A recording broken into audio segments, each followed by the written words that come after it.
Since the start of the pandemic, one of the bigger challenges was deciding what to do with sports and spectators. In Michigan, decisions were made differently for every level. On a professional level, games would continue with little or no spectators.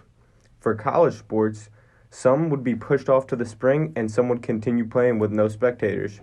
One player that is adjusting to a spring schedule is freshman at Northwood and Oxford alumni Drew Carpenter.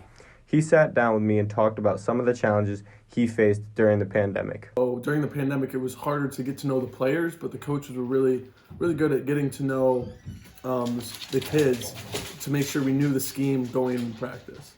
As you know, you never know what guys are going to be out there because it might not be injury, it might just be contract tracing.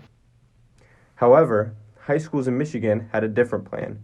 Starting with fall contact sports that were originally canceled were then reinstated to having a season but just a shorter one.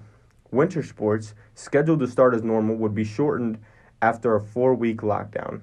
While plans aren't solidified yet, the idea is to shorten the length of the season but keep the same amount of games, introducing the idea of playing multiple games a week.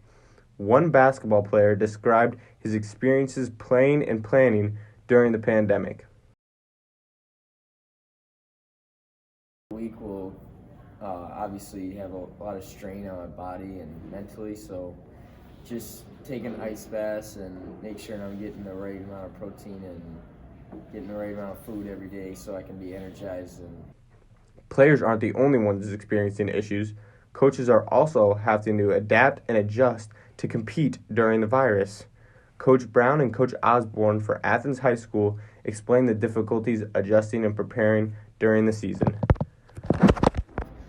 Are we doing things following the rules the right way? Are we putting kids in extra danger that they shouldn't be put into? So we had to make sure we did everything properly. So you might plan at one day, like this is what I'm going to do for the day or the week or the month, and the next day things change. Or at some point we were planning to do stuff the next day, and all of a sudden the governor comes on and you're out. So now you have to revamp everything.